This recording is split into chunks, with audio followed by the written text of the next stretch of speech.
लोग 5,000 एडहॉक से जो डीयू में काम कर रहे हैं, तो हम लोग एडहॉक व्यवस्था में काम कर रहे हैं। तो हमारी डिमांड है कि गवर्नमेंट वाया रेगुलेशन की कोई ऑर्डर पास करे और हमें हमारी सर्विसेज को रेगुलाइज किया जाए। हर 4 महीने में हमें रिन्यू करते हैं, लेकिन हमारा परमानेंट अपॉइंटमेंट नहीं होता। 12 साल से पढ़ाने के बाद भी अगर हम एब्जॉर्ब नहीं हो सकते तो क्या फ़ायदा है ऐसा पढ़ाने का। कोई सर्टेनिटी नहीं है, हम कोई प्लान नहीं कर सकते, कोई हम फाइनेंशियल प्लानिंग नहीं कर सकते, फैमिली प्लानिंग नहीं कर सकते। नमस्कार, मैं निधि रतन, आप देख रहे हैं नेशनल दस्तक तस्वीर भारत की। आज हम जंतर मंतर मौजूद है। डूटक का प्रोटेस्ट हो रहा है एडहॉक टीचर्स को लेके, और वो अपनी सीट्स को की मांग कर रहे हैं। मुद्दा क्या है हम आपसे खुद बताएंगे, लोगों से बातचीत करेंगे। आज जो प्रोटेस्ट जारी किया है उसका पूरा जो थीम है उसके बारे में बताइए। देखो, इसका जो थीम है एक बहुत ही बड़ी समस्या है दिल्ली विश्वविद्यालय की। दिल्ली विश्वविद्यालय में 4500 के लगभग टीचर तदर्थ और अस्थायी है, और हम चाहते हैं उनका समायोजन हो, उनका ऑब्जर्वेशन हो। क्योंकि उसमें क्या है, क्योंकि हर ये 10-15 सालों से ये समस्या बन गई है। उससे पहले इस तरह की स्थिति नहीं आती थी। और जो एडहॉक टीचर हैं हमारे, या जो कि टेम्परेरी हैं, उनको हम चाहते हैं जल्दी से जल्द उनका समायोजन हो और वो स्थायी हों। और उससे क्या है कि अगर जब तक ऐसा नहीं होगा तो उनके सर पे एक तलवार सी लटकी रहती है। उनके ऊपर उनको 4-4 महीने के बाद जैसे होता है कि एक बार उनको दोबारा कंटिन्यू कराना पड़ता है। उनकी अपनी ज़रूरतें ऐसी हैं जिनके कारण से वो सफ़र करते हैं। किसी का बच्चों का लोन है, किसी का मकान का लोन है, इस तरह की चीज़ें भी हैं, और आर्थिक संकट भी रहता है। और वो सारे टीचर कम से कम उतनी उम्र उनकी हो गई है कि वो इस समय जाएंगे कहाँ। तो हमारा सिर्फ एक ही एजेंडा है अभी मूल, कि वो ये है कि सभी टीचरों का जो हमारे जो एडहॉक टीचर हैं उनका समायोजन विश्वविद्यालय में जो जहाँ है वहीं पर हो जाना चाहिए। स्थायीकरण चाहते हैं, स्थायीकरण परमानेंट हो जाए, स्थायीकरण हो जाए। क्या सरकार नहीं ले रही या कॉलेज प्रशासन की कमी है? इसमें हम सरकार को ये संज्ञान दिलाने के लिए बार बार हम धरने, प्रदर्शन, आंदोलन करते हैं। पिछले वर्षों में भी हो रहा है, और अभी भी इसीलिए आज हम यहाँ इकट्ठा हुए हैं। अभी इससे पहले हमने अलग अलग कॉलेजों में धरना किया, और धरना करने के बाद आज हम यहाँ जंतर मंतर पे आए हैं। सरकार को, विश्वविद्यालय को ये बताना चाहते हैं कि भाई ये जो एडहॉक टीचर हैं, इनकी एक बहुत बड़ी समस्या है। और कुछ टीचर तो एडहॉक ही रिटायर भी हो गए हैं, और कुछ 50-55 साल के, कोई 20 साल से पढ़ा रहा है, कोई यहाँ पे 15 साल से पढ़ा रहा है। अब वो कहाँ जाएंगे? तो हमारा मूल एजेंडा भी आज का विषय यही है कि हम चाहते हैं कि सारे के कॉन्ट्रैक्ट पे थे, उनको टेम्परेरी जो रखा गया था उनको परमानेंट किया जाए। ये देखिए, शिक्षा पे सरकार का प्रहार हो रहा है, और किस तरीके से सरकार शिक्षा के जो दरवाजे हैं वो बंद कर रही है। हम तमाम लोगों से बातचीत करेंगे। जिस तरीके से पूरा कॉलेज को लेके लगातार सरकार जो है गलतियाँ बार बार कर रही है, स्कूल कॉलेज को बंद कर दे रही है, शिक्षकों की भर्ती को जो है वो परमानेंट नहीं कर रही है, वो स्थायी नहीं कर रही है। मैम, क्या बोलेंगी आज के मुद्दे पे? हाँ, एडहॉकिज्म बहुत ज़्यादा है, तो ऑब्वियसली हमारे एडहॉक लेक्चरर्स ऐसा ना होना कि रिटायर ही हो जाएं, एडहॉक होते हुए ही रिटायर हो जाए, ऐसा नहीं होना चाहिए ना। परमानेंट होना चाहते हैं सरकार से। मैं तो परमानेंट हूँ, मैं तो एसोसिएट प्रोफेसर हूँ। मैं तो अपने एडहॉक साथियों के लिए आई हूँ यहाँ पर। तो यही कहना चाहूँगी, लक्ष्य हो ज्वालामुखी, हर रास्ता अंगार हो, आँखों में बस किनारा, हाथों में पतवार हो।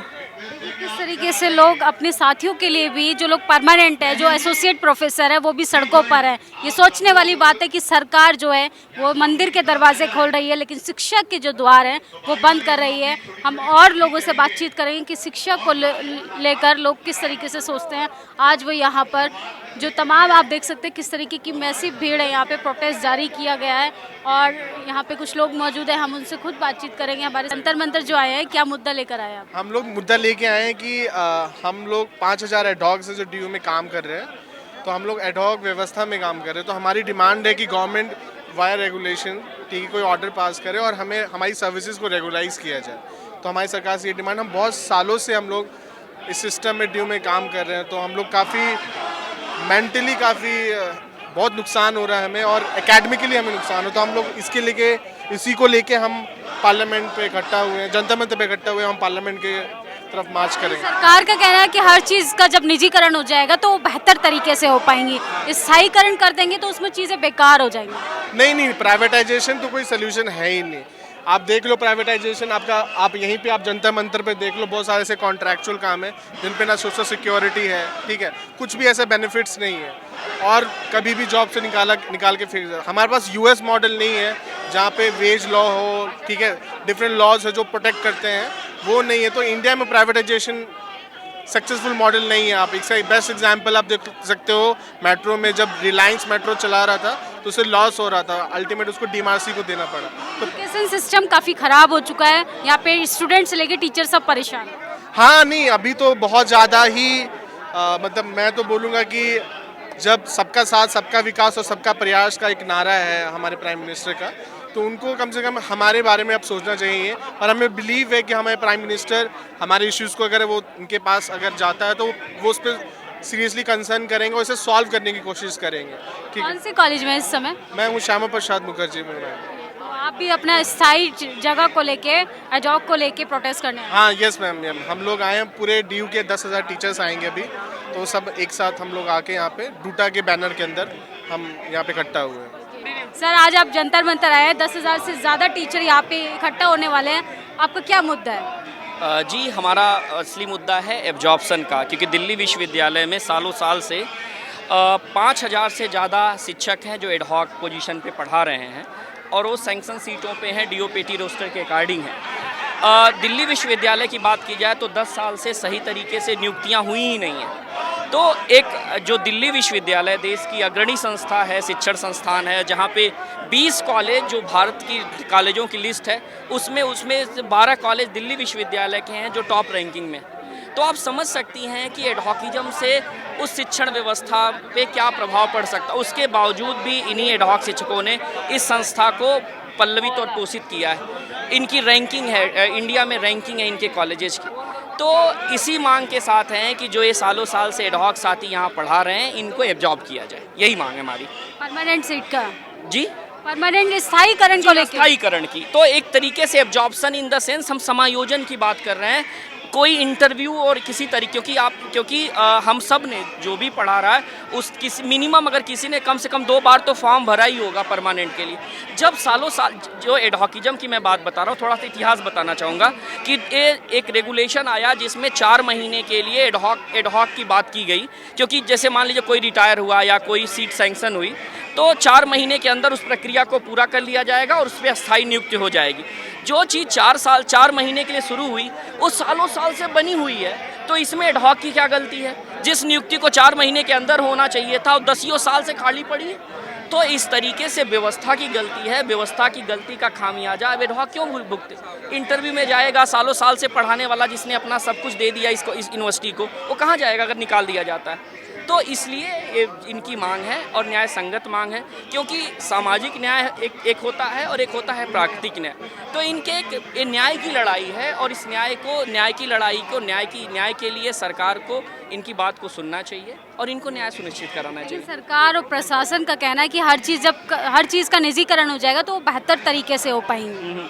देखिए उनको लगता है निजीकरण उनके लिए, अगर किसी को लगता है कि निजीकरण ही समाधान है तो फिर भाई वो स्पष्ट रूप से क्लियर कट कि भाई अगर निजीकरण ही समाधान है तो स्पष्ट रूप से कहीं लिख के दे देना कि यूनिवर्सिटी बंद हो जाए, दिल्ली यूनिवर्सिटी बंद करवा दो, हर यूनिवर्सिटी बंद करवा दो। उन्होंने तो ये कहीं नहीं कहा।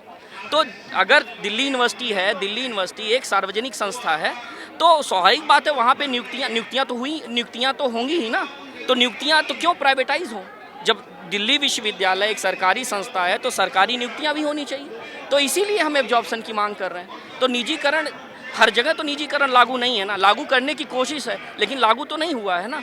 तो इसलिए हमारी जायज़ मांग है। तो भाई आप पहले तो हमको एब्जॉर्ब करो, फिर आपको जो करना है करो। क्योंकि आप सर पेशे से शिक्षक हैं और आप पूरे देश के बच्चों को वो आईना दिखाते हैं जो देश के हित में काम आता है। मेरा एक सवाल आपसे है कि अभी रिसेंटली एक एंट्रेंस टेस्ट जारी किया है सेंट्रल यूनिवर्सिटीज़ के लिए, सेंट्रल यूनिवर्सिटी एंट्रेंस टेस्ट, उस पर आप क्या सोचते हैं? किस तरीके से आप बेहतर बता पाएंगे क्योंकि आप पेशे से खुद शिक्षक? देखिए एक्चुअली मैं मिली जुली मेरी प्रतिक्रिया है। अगर बात कर रहे हैं सेंट्रल टेस्ट की तो एक तरीके से कोचिंग इस व्यवस्था को बढ़ावा देगा जिसके मैं खिलाफ हूँ। तो और दूसरी बात है कि हाँ, एक चीज़ जो जिसको आधार बना के सेंट्रल टेस्ट किया गया कि इसमें जो वंचित लोग हैं या जो जिनके परसेंटेज कम आते हैं, जो दूर दराज के लोग हैं, वो नहीं आ पाते, तो इस आधार पे सेंट्रल टेस्ट तो ठीक है। लेकिन आप सेंट्रल टेस्ट देख ही रही हैं कि किस तरीके से कोचिंग का कारोबार फल फूल रहा है, किस तरीके से पेपर लीक हो रहे हैं आए दिन। तो अब देखिए किस तरीके से वहाँ पे न्याय को सुनिश्चित करा पाती सरकार, वो बहुत मायने रखिएगा। तो अगर इस आधार पे कि भाई बहुत लोग नहीं आ पाते, जो मेधावी होते हैं, परसेंटेज अच्छे किसी कारणवश नहीं आते, तो उस आधार पे तो आप सेंट्रल टेस्ट की बात तो सही लगती है। लेकिन जब एक आप कोचिंग का कारोबार करोगे, कोचिंग की बात होगी, जैसे आपका मेडिकल क्षेत्र में देखो, इंजीनियरिंग फील्ड में देखो, यूपीएससी में देखो, कोचिंग कुकुरमुत्ते की तरह फल फूल रही है, खूब पैसे उसमें लोग लुटा रहे हैं। तो आम स्टूडेंट, आम छात्र कहाँ से लाएगा, अगर आम परिवार का छात्र? शिक्षकों के साथ स्टूडेंट भी परेशान है। स्वाभाविक बात है कि कहीं ना कहीं एक परेशानी का सबब है। अब जैसा कि मैंने आपसे कहा ना कि भाई अब देखना है कि न्याय कितना हो पाता है, कि एक से एक अन्याय से छुटकारा दिलाने के लिए दूसरी तरफ अन्याय हो जाए, तो ये तो कोई समाधान हुआ नहीं।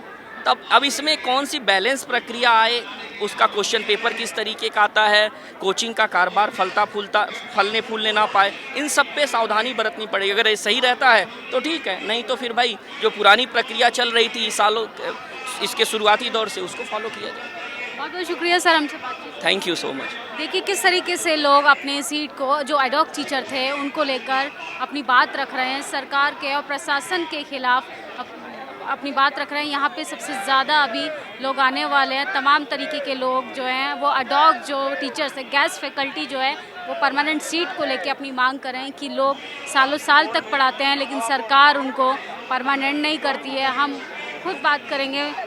मैम आप कौन से कॉलेज, एक्सक्यूज मी सॉरी आप कौन से कॉलेज से आई हैं मैम? मोतीलाल नेहरू कॉलेज से। क्या समस्या लेकर आई? मैं 12 साल से यहाँ पे पढ़ा रही हूँ लेकिन अभी तक मेरा परमानेंट अपॉइंटमेंट नहीं हुआ। कॉन्ट्रैक्ट पे ही पढ़ा रही हैं? हाँ जी, एडहॉक बेसिस पे हर 4 महीने में हमें रिन्यू करते हैं लेकिन हमारा परमानेंट अपॉइंटमेंट नहीं होता। तो परमानेंट स्थायीकरण को आप चाहती हैं कि आपको परमानेंट कर दिया जाए? बिल्कुल बिल्कुल, एब्जॉर्प्शन के लिए हम यहाँ पर आए हैं कि 12 साल से पढ़ाने के बाद भी अगर हम एब्जॉर्ब नहीं हो सकते तो क्या फ़ायदा ऐसा पढ़ाने का। कोई सर्टेनिटी नहीं है, हम कोई प्लान नहीं कर सकते, कोई हम फाइनेंशियल प्लानिंग नहीं कर सकते, फैमिली प्लानिंग नहीं कर सकते।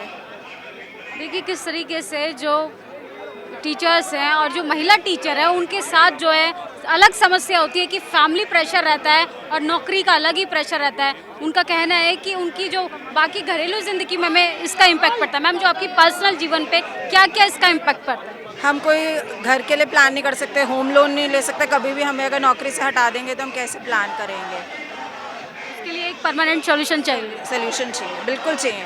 अगर हम 12 साल पढ़ाने के बाद भी एलिजिबल नहीं लगते हैं गवर्नमेंट को तो क्या फ़ायदा फिर पढ़ाने का? सिर्फ हमें बच्चों का नहीं देखना, अपना भी तो देखना है। देखिए एजुकेशन सिस्टम तन्मयता से बच्चों के लिए पढ़ाई करते हैं और पढ़ाते हैं उनको, लेकिन हमारे लिए हमें कुछ नहीं मिलता। सिर्फ आपको झूठे दिलासे दिए जा रहे हैं। 4 महीने पे रिन्यू कर दे। बिल्कुल, हर 4 महीने पे रिन्यू कर देते हैं। थैंक यू मैम हमसे बात करने के लिए। देखिए हमने लोगों से बातचीत की किस तरीके से लोग परेशान हैं और अपनी सीट को लेके, एडॉक को लेके वो लोग आए हैं। आज उनकी मांग है कि हम 12 साल 10 साल हो गए और पूरा जीवन हमारा निकल गया पढ़ाते पढ़ाते, लेकिन परमानेंट हमें नहीं किया जा रहा है। और ये प्रशासन की गलती हो सकती है, सरकार की गलती हो सकती है, क्योंकि इस सरकार से आप शिक्षा पे सवाल करेंगे, इस सरकार से आप अपने राइट्स पे बात करेंगे तो ये सरकार को बहुत बुरा लगता है। क्योंकि शिक्षा के द्वार वो इसलिए बंद करना चाहती है क्योंकि शिक्षा जो है वो सवालों को जन्म देती है और सवाल जो होंगे तो फिर अधिकारों की बात करेंगे, अधिकार होंगे तो सरकार से फिर मांग करेंगे जो कि सरकार नहीं दे पाएगी। इन सब चीज़ों पे आपकी क्या प्रतिक्रिया है? आप अपनी राय ज़रूर दें। कैमरा पर्सन आशीष के साथ मैं निधि रतन, जंतर मंतर, दिल्ली।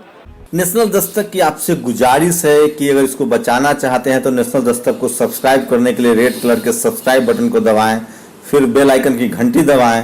नेशनल दस्तक को बचाने के लिए बहुत जरूरी है कि हर खबर को शेयर करें, लाइक करें, कमेंट जरूर करें।